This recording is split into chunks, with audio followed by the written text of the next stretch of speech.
స్థానిక సంస్థల ఎన్నికల్లో తప్పనిసరిగా 42% రిజర్వేషన్ ఓబీసీలు ఇవ్వాలనేటువంటి ప్రక్రియ కోసం ఈ ప్రభుత్వం కొన్ని నిర్దిష్టమైనటువంటి కార్యాచరణ ప్రణాళిక కూడా చేసి అమలు చేసింది. 2018లో పంచాయతీరాజ్ చట్టం ఆనాటి టీఆర్ఎస్ ప్రభుత్వం 2018లో రాష్ట్రంలో రిజర్వేషన్లకు సంబంధించి 50%కి మించకుండా ఉండేటట్టుగా ఒక చట్టాన్ని చేయటం ఆనాటి టీఆర్ఎస్ ప్రభుత్వం చేసుకొచ్చినటువంటి చట్టం ఈరోజు రాష్ట్రంలో ఓబీసీలకి 42% రిజర్వేషన్ కల్పించడానికి ఒక ఉరితాడులాగా తయారైపోయింది.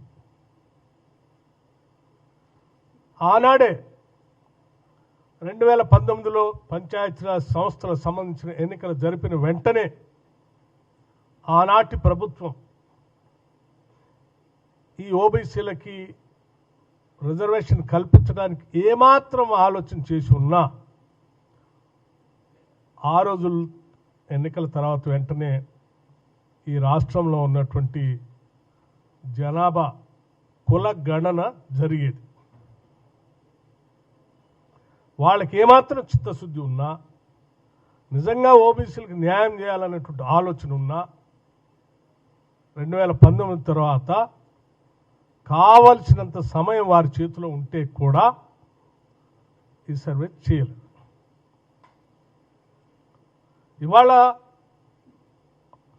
టీఆర్ఎస్ పార్టీకి సంబంధించిన నాయకత్వం కానీ భారతీయ జనతా పార్టీకి సంబంధించిన నాయకత్వం కానీ కాంగ్రెస్ పార్టీకి ప్రభుత్వానికి చిత్తశుద్ధి లేదు. ఒక జీవో ఇచ్చి ఆ జీవో ద్వారానే ఎన్నికలు జరపచ్చు అని అనుకుంటే ఎప్పుడో ఇవ్వాల్సి ఉండే కదా, ఇంత ఆలస్యం ఎందుకు చేశారని మాట్లాడుతూ ఉన్నారు. ప్రజలేమో అమాయకులు కాదు, అట్లాగే బీసీ సంఘాలకు సంబంధించిన నాయకులు అంతకంటే అమాయకులు కాదు. అట్లాగే బీసీ జనాభా స్థానిక సంస్థల్లో 42% రిజర్వేషన్ కావాలని పోరాటం చేస్తున్న ప్రతి బీసీ కూడా అమాయకుడేం కాదు. ఇవాళ ఏంటి ప్రతిబంధకం?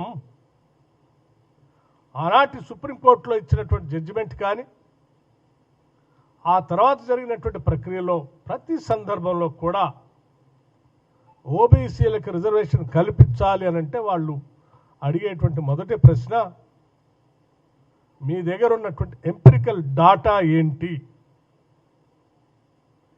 ఏ దామాషా ప్రకారం, ఏ లెక్కల ప్రకారం మీరు ఓబీసీలు ఇంతమంది ఉన్నారు, ఇంత రిజర్వేషన్ కల్పిస్తున్నామని ఎట్లా అడుగుతారు? మీ దగ్గర ఏం లెక్కలు లేవు కాబట్టే మీరు లెక్కలు చేసుకొని కరెక్ట్గా సాంకేతికంగా సైంటిఫిక్గా సర్వే చేసి మీరు సమర్పిస్తే తప్పనిసరిగా పరిశీలన చేస్తామని చెప్పారు. మరి ఎందుకు చేయలే మీరు?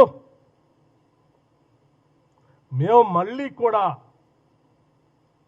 ఓబీసీలకు ఇచ్చినట్టు మాట ప్రకారం ఎన్నికల కంటే ముందు 42% రిజర్వేషన్ కల్పిస్తామని చెప్పిన మాట ప్రకారం యాజ్టీస్గా జీవో అప్పుడే ఇచ్చి ఎన్నికలు పోయి ఉంటే మళ్ళీ కొట్టేసేవాడు. ఆ జీవో పరిగణలోకి వచ్చేది కాదు. ఆ జీవో స్టాండ్ చేయటం కోసమే కదా ఒక క్యాబినెట్ రిజర్వేషన్ 4/2/2024 నాడు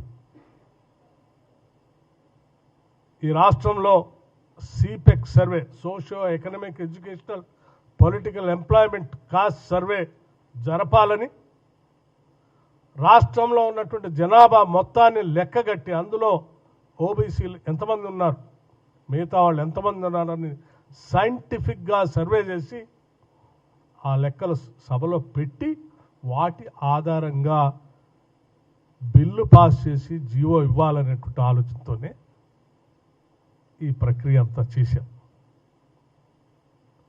ఈ ప్రక్రియ మేము అధికారంలోకి వచ్చిన తర్వాత వెంటనే 4/2/2024 క్యాబినెట్లో రిజల్యూషన్ పాస్ చేశాం.